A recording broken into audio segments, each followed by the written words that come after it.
ನಮಸ್ಕಾರ. ಇವತ್ತಿನ ಈ ಡೀಪ್ ಡೈವ್ಗೆ ಸ್ವಾಗತ. ಸಾಮಾನ್ಯವಾಗಿ ನಾವು ಒಪ್ಪಂದಗಳ ಬಗ್ಗೆ ಅಂದ್ರೆ ಕಾಂಟ್ರಾಕ್ಟ್ ಬಗ್ಗೆ ಮಾತಾಡುವಾಗ ಅದೊಂದು ಕಾಗದದ ಮೇಲಿನ ಸಹಿ ಅಥವಾ ಒಂದು ಲೀಗಲ್ ವ್ಯವಹಾರ ಅಂತ ಅನ್ಕೊಳ್ತೀವಲ್ವಾ? ಹೌದು, ಖಂಡಿತ. ಒಂದು ಬಿಸ್ನೆಸ್ ಡೀಲ್ ಇದ್ದ ಹಾಗೆ. ಎಕ್ಸಾಕ್ಟ್ಲಿ. ಈಗ ಒಂದು ಮನೆ ಕಟ್ಟಿಸುವ ಉದಾಹರಣೆನೇ ತಗೊಳ್ಳಿ. ಕಾಂಟ್ರಾಕ್ಟರ್ ಸರಿಯಾಗಿ ಕೆಲಸ ಮಾಡಿಲ್ಲ ಅಂದ್ರೆ ಏನ್ ಮಾಡ್ತೀವಿ? ಕಾಂಟ್ರಾಕ್ಟ್ ಮುರಿತೀವಿ, ಕಾಗದ ಹರಿದಾಕ್ತೀವಿ, ಮತ್ತೆ ಬೇರೆಯನ್ನ ಹುಡುಕ್ತೀವಿ. ಆದರೆ ಇದೇ ಒಪ್ಪಂದ ಅನ್ನೋ ಕಾನ್ಸೆಪ್ಟ್ನ ಮನುಷ್ಯರ ಅತ್ಯಂತ ಆಪ್ತ ಸಂಬಂಧವಾದ ಮದುವೆಗೆ ಅನ್ವಯಿಸಿದಾಗ ಏನಾಗುತ್ತೆ? ಆಗ ಅದೊಂದು ಕೇವಲ ಕಾಗದದ ಸಹಿಯಾಗಿರಲ್ಲ. ಅಲ್ಲಿ ಕಣ್ಣಿಗೆ ಕಾಣದ, ಸುಲಭವಾಗಿ ಕುಸಿದು ಬೀಳದ, ಹಾಗೆ ಎಂದಿಗೂ ಮುರಿಯಲಾಗದ ಬಂಧವೊಂದು ಸೃಷ್ಟಿಯಾಗುತ್ತೆ ಅನ್ನೋ ನಂಬಿಕೆ ಇತಿಹಾಸದುದ್ದಕ್ಕೂ ಇದೆ. ಸೊ ಇವತ್ತು ಇದನ್ನೇ ನಾವು ಸ್ವಲ್ಪ ಬಿಡಿಸಿ ನೋಡೋಣ. ಕ್ಯಾಥೋಲಿಕ್ ದೃಷ್ಟಿಕೋನ, ಅದರ ಹಿಂದಿರೋ ಆಳವಾದ ತತ್ವಶಾಸ್ತ್ರ, ಮತ್ತೆ ಈ ಮುರಿಯಲಾಗದ ಬಂಧದ ಬಗ್ಗೆ ನಡೀತಿರೋ ಮಾಡರ್ನ್ ಡಿಬೇಟ್ಸ್, ಇವನ್ನೆಲ್ಲ ಅರ್ಥ ಮಾಡ್ಕೊಳ್ಳೋಣ. ಖಂಡಿತ. ನಮ್ಮ ಇಂದಿನ ಈ ಡೀಪ್ ಡೈವ್ಗೆ ಆಧಾರವಾಗಿರೋ ಮೂಲಗಳು ನಿಜಕ್ಕೂ ಕುತೂಹಲಕಾರಿಯಾಗಿದೆ.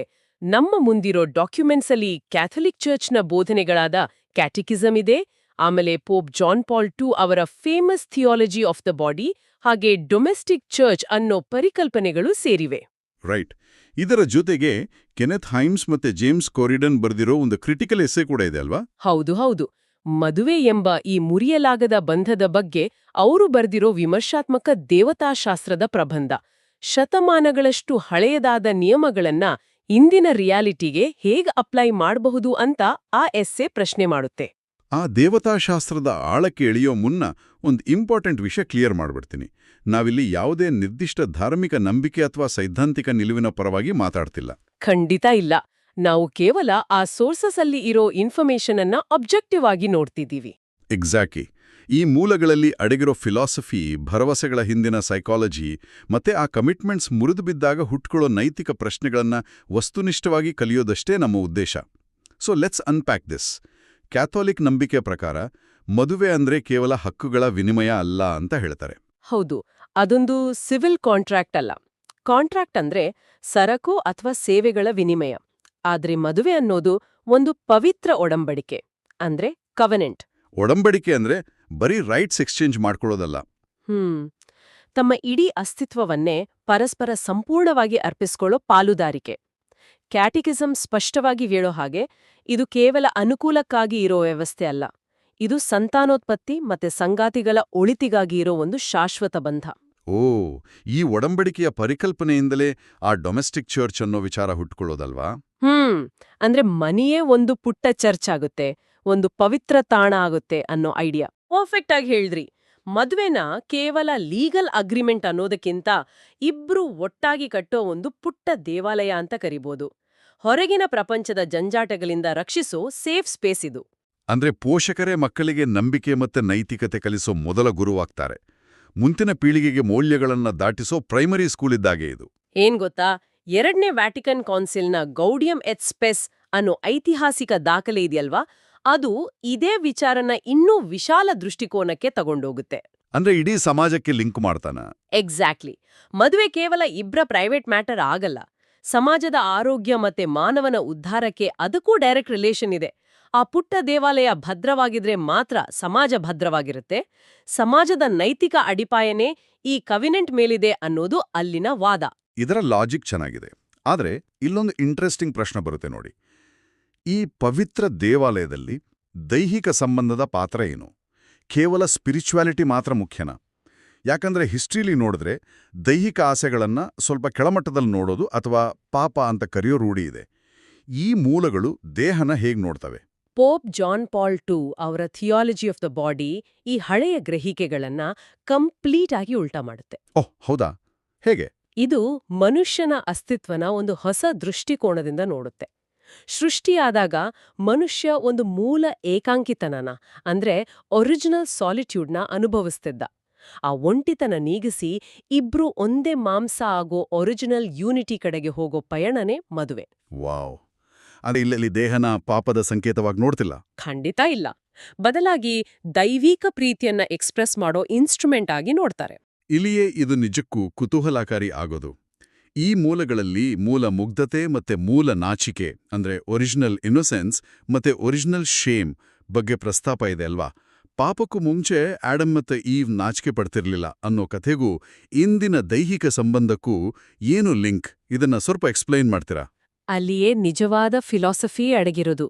ನೋಡಿ, ಒರಿಜಿನಲ್ ಇನ್ನೊಸೆನ್ಸ್ ದಿನಗಳಲ್ಲಿ ಅಂದ್ರೆ ಪಾಪಕ್ಕೂ ಮುನ್ನ ಮನುಷ್ಯರು ಒಬ್ಬರನ್ನೊಬ್ಬರು ದೈವಿಕ ದೃಷ್ಟಿಯಿಂದ ಒಂದು ಪವಿತ್ರ ಉಡುಗೊರೆ ತರ ನೋಡ್ತಿದ್ರು. ದೇಹ ಬರೀ ಅಟ್ರಾಕ್ಷನ್ ವಸ್ತುವಾಗಿರ್ಲಿಲ್ಲ. ಆಮೇಲೆ ಪಾಪದ ನಂತರ ಬಂದಿದ್ದು ಆ ಒರಿಜಿನಲ್ ಶೇಮ್ ಅಲ್ವಾ? ಎಕ್ಸಾಕ್ಟ್ಲಿ. ಮನುಷ್ಯ ತನ್ನ ಸಂಗಾತಿನ ಕೇವಲ ತನ್ನ ಆಸೆ ತೀರ್ಸ್ಕೊಳ್ಳೋ ವಸ್ತುವಾಗಿ ನೋಡೋಕ್ ಶುರು ಮಾಡಿದಾಗ ಹುಟ್ಟಿದ್ದೇ ಆ ನಾಚಿಕೆ. ಸೊ ಮದುವೆ ಅನ್ನೋ ಒಡಂಬಡಿಕೆ ಆ ಮೂಲ ಮುಗ್ಧತೆನ ವಾಪಸ್ ಪಡೆಯೋ ಪ್ರೋಸೆಸ್. ದೈಹಿಕ ಸಂಬಂಧ ಕೇವಲ ಕಾಮ ಅಲ್ಲ, ಅದು ನಿಸ್ವಾರ್ಥ ಸಮರ್ಪಣೆ. ಇದನ್ನೇ ನಪ್ಷಿಯಲ್ ಮೀನಿಂಗ್ ಆಫ್ ದ ಬಾಡಿ ಅಂತ ಕರೀತಾರೆ. ಸೂಪರ್. ಅಂದ್ರೆ ಫಿಸಿಕಲ್ ಯೂನಿಯನ್ ಅನ್ನೋದು ದೈವಿಕ ಪ್ರೀತಿ ತೋರಿಸೋ ಒಂದು ಸೈನ್ ಬೋರ್ಡ್ ಇದ್ದ ಹಾಗೆ. ಇಲ್ಲಿಯೇ ಸ್ಯಾಕ್ರಮೆಂಟ್ ಅನ್ನೋ ಪದ ಪದೇ ಪದೇ ಬರೋದು ಅಲ್ವಾ? ನನ್ನ ಅರ್ಥ ಮಾಡ್ಕೊಳ್ಳುವಿಕೆ ಪ್ರಕಾರ ಸ್ಯಾಕ್ರಮೆಂಟ್ ಅಂದ್ರೆ ಬರೀ ಒಂದು ಪೂಜೆ ಅಥವಾ ಸಿಂಬಲ್ ಅಲ್ಲ.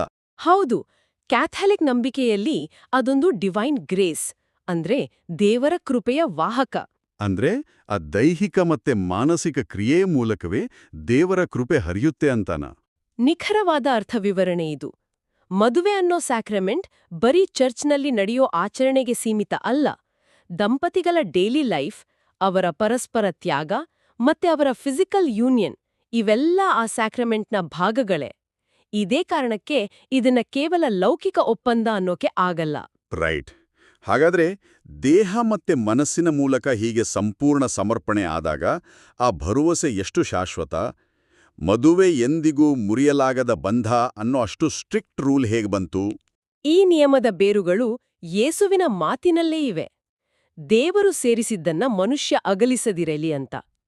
ಇಲ್ಲಿ ದೇವತಾಶಾಸ್ತ್ರದ ರ್ಯಾಟಮ್ ಎಟ್ ಕನ್ಸುಮಾಟಮ್ ಅನ್ನೋ ಕಾನ್ಸೆಪ್ಟ್ ಬರುತ್ತೆ. ಅಂದ್ರೆ ಇದರ ಅರ್ಥ, ಬ್ಯಾಪ್ಟೈಸ್ ಆದ ಇಬ್ರು ಕ್ರಿಶ್ಚಿಯನ್ನರ ನಡುವೆ ಸರಿಯಾದ ರೀತಿಯಲ್ಲಿ ಒಪ್ಪಂದವಾಗಿ ಆಮೇಲೆ ಆ ಮದುವೆ ದೈಹಿಕವಾಗಿ ಕಂಪ್ಲೀಟ್ ಆದ್ರೆ ಆ ಬಂಧನ ಸಾವಿನ ಹೊರತು ಬೇರೆ ಯಾವ ಮಾನವ ಶಕ್ತಿಯಿಂದಲೂ ಒಡೆಯೋಕ್ಕಾಗಲ್ಲ ಅನ್ನೋದೇ ರೂಲ್. ಇಲ್ಲಿ ನನಗೊಂದು ಪ್ರಶ್ನೆ ಇದೆ. ಈ ಬಂಧನ 3 ಎಳೆಗಳಿಂದ ಹೆಣೆದ ಹಗ್ಗಕ್ಕೆ ಹೋಲಿಸ್ತಾರಲ್ವಾ? ನೈತಿಕ, ನಾಗರಿಕ ಮತ್ತು ದೈವಿಕ ಅನ್ನೋ ಟ್ರಿಪಲ್ ಬಾಂಡ್. ಹೌದು. ಒಪ್ಪಿಗೆ ನೀಡಿದಾಗ ನೈತಿಕ ಬಂಧ, ಸಮಾಜದ ಮುಂದೆ ನಾಗರಿಕ ಬಂಧ, ಮತ್ತೆ ದೇವರ ಮುಂದೆ ಪ್ರಮಾಣ ಮಾಡಿದಾಗ ದೈವಿಕ ಸ್ಯಾಕ್ರಮೆಂಟಲ್ ಬಂಧ. ಆದರೆ ಈ ದೈವಿಕ ಬಂಧನ ಅಷ್ಟು ಕಟ್ಟುನಿಟ್ಟಾಗಿ ಶಾಶ್ವತ ಅಂತ ಹೇಳೋಗೆ ಮೇನ್ ರೀಸನ್ ಏನು? ಇದಕ್ಕೆ ಎಫಿಷಿಯನ್ಸ್ ಚಾಪ್ಟರ್ 5 ರಲ್ಲಿ ಆನ್ಸರ್ ಸಿಗುತ್ತೆ ನೋಡಿ. ಅಲ್ಲಿ ಮದುವೆನ ಬರೀ ಇಬ್ರ ನಡುವಿನ ಒಪ್ಪಂದವಾಗಿ ನೋಡಿಲ್ಲ, ಅದು ಕ್ರಿಸ್ತ ಮತ್ತೆ ಚರ್ಚ್ ನಡುವಿನ ಮುರಿಯಲಾಗದ ಪ್ರೀತಿನ ರೆಪ್ರೆಸೆಂಟ್ ಮಾಡುತ್ತೆ. ಓ, ಅಂದ್ರೆ ದೈವಿಕ ಪ್ರೀತಿಯ ರಿಫ್ಲೆಕ್ಷನ್. ಎಕ್ಸಾಕ್ಟ್ಲಿ. ಕ್ರಿಸ್ತ ಚರ್ಚನ್ನ ಅಂದ್ರೆ ತನ್ನ ಜನರನ್ನ ಯಾವತ್ತೂ ಕೈಬಿಡಲ್ಲ ಅಲ್ವಾ? ಎಷ್ಟೇ ಕಷ್ಟ ಬಂದ್ರೂ ಆ ಪ್ರೀತಿ ಹೇಗೆ ಶಾಶ್ವತವಾಗಿರುತ್ತೋ ಹಾಗೆ ಗಂಡ ಹೆಂಡ್ತಿ ಕೂಡ ಎಂಥ ಕಷ್ಟದಲ್ಲೂ ಜೊತೆಯಾಗಿರ್ಬೇಕು ಅನ್ನೋದು ತರ್ಕ. ವೇಟ್, 1 ನಿಮಿಷ.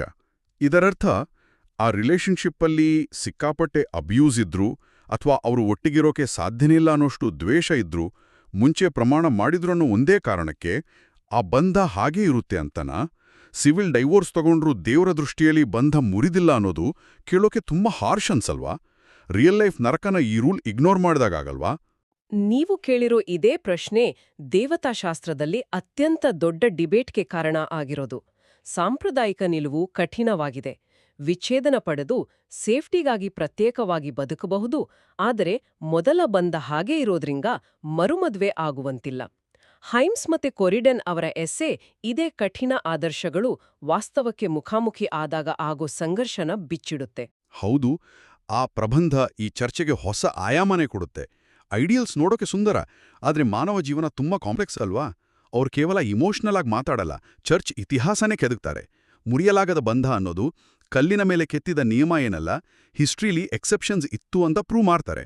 ಖಂಡಿತ. ಈ ಪ್ರಬಂಧದ ಅತ್ಯಂತ ಬಲವಾದ ವಾದವೇ ಈ ವಿನಾಯಿತಿಗಳು. ಮೊದಲಿಗೆ ಈಸ್ಟರ್ನ್ ಆರ್ಥೋಡಾಕ್ಸ್ ಚರ್ಚ್ನ ವೈಕೋನೋಮಿಯಾ ಪದ್ಧತಿ ನೋಡೋಣ.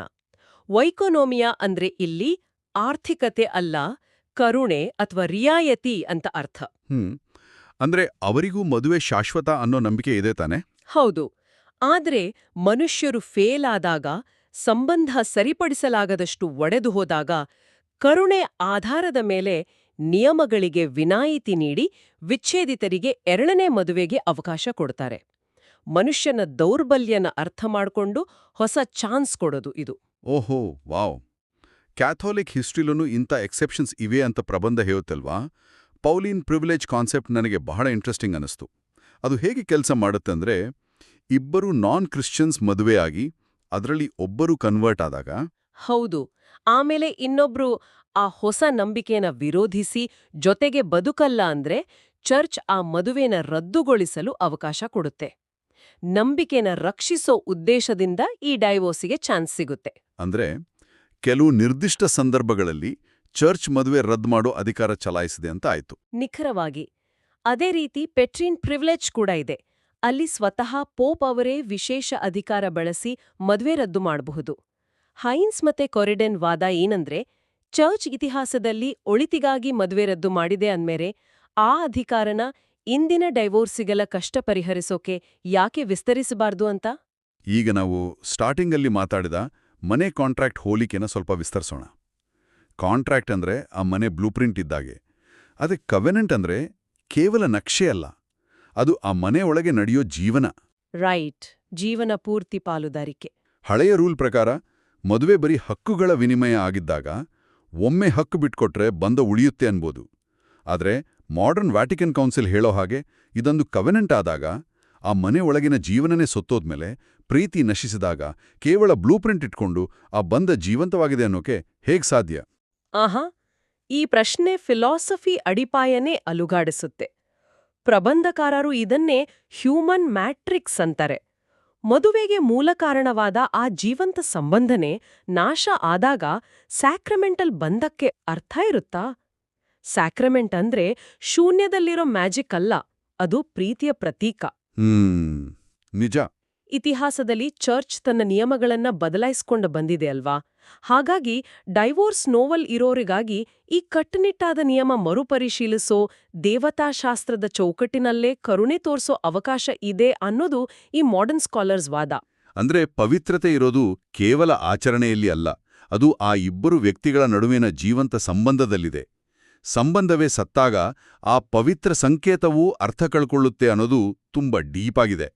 ಸೊ ಒಟ್ಟಾರೆಯಾಗಿ ಹೇಳೋದಾದ್ರೆ, ಮದುವೆ ಅನ್ನೋ ಪವಿತ್ರ ಒಡಂಬಡಿಕೆಯ ಸೌಂದರ್ಯ ಒಂದ್ ಕಡೆ, ವಾಸ್ತವಿಕ ಮಾನವ ಜೀವನದ ದೌರ್ಬಲ್ಯಗಳು ಇನ್ನೊಂದು ಕಡೆ. ಹೌದು, ಈ ಡೀಪ್ ಡೈವ್ ಕೇವಲ ರಿಲಿಜಿಯಸ್ ರೂಲ್ಸ್ ಚರ್ಚೆ ಅಲ್ಲ. ನಮ್ಮ ಡೈಲಿ ಲೈಫ್, ಭರವಸೆಗಳು, ಕಮಿಟ್ಮೆಂಟ್ಸ್ ಅರ್ಥ ಏನು ಅಂತ ಪ್ರಶ್ನೆ ಮಾಡುತ್ತೆ. ಸಂಬಂಧಗಳು ಮುರಿದಾಗ ನಿಯಮದ ಕಟ್ಟುನಿಟ್ಟು ಮತ್ತೆ ಕರುಣೆಯ ನಡುವೆ ಬ್ಯಾಲೆನ್ಸ್ ಮಾಡೋದು ಎಲ್ಲರಿಗೂ ಕಾಡೋ ಸಾರ್ವತ್ರಿಕ ಪ್ರಶ್ನೆ. ಎಕ್ಸಾಕ್ಟ್ಲಿ. ಸ್ಟಾರ್ಟಿಂಗಲ್ಲಿ ನಾವು ಮನೆ ಕುಸಿಯೋ ಹೋಲಿಕೆ ಕೊಟ್ಟೆವು. ಕಟ್ಟಡ ಬಿದ್ದ ಮಾತ್ರಕ್ಕೆ ಎಲ್ಲ ಮುಗೀತಾ? ಆ ಖಾಲಿ ಜಾಗದಲ್ಲಿ ಹಳೇ ತಪ್ಪುಗಳಿಂದ ಪಾಠ ಕಲಿತು ಹೊಸ ಕನಸಿನ ಮನೆ ಕಟ್ಟಬಹುದಾ? ಚರ್ಚ್ ಹಿಸ್ಟ್ರಿಲಿ ಕೂಡ ಚರ್ಚ್ ತಪ್ಪು ಮಾಡಿದೆ, ಕ್ಷಮೆ ಕೇಳಿದೆ, ಹೊಸ್ದಾಗ್ ಶುರು ಮಾಡಿದೆ. ಹಾಗಾದ್ರೆ ಫೇಲ್ ಆದ ಮದುವೆ ಕೇವಲ ಮುರಿದ ನಿಯಮ ಆಗೋ ಬದಲು ತಪ್ಪುಗಳ ನಂತರ ಸಿಗೋ ಕ್ಷಮೆ, ಮಾನವೀಯ ಕರುಣೆ ಮತ್ತೆ ಹೊಸ ಆರಂಭದ ಪವಿತ್ರ ಸಂಕೇತ ಆಗ್ಬೋದಾ? ಯೋಚನೆ ಮಾಡಿ ನೋಡಿ. ಇಂದಿನ ಈ ಡೀಪ್ ಡೈವ್ ಅನ್ನ ಇಲ್ಲಿಗೆ ಮುಕ್ತಾಯಗೊಳಿಸೋಣ.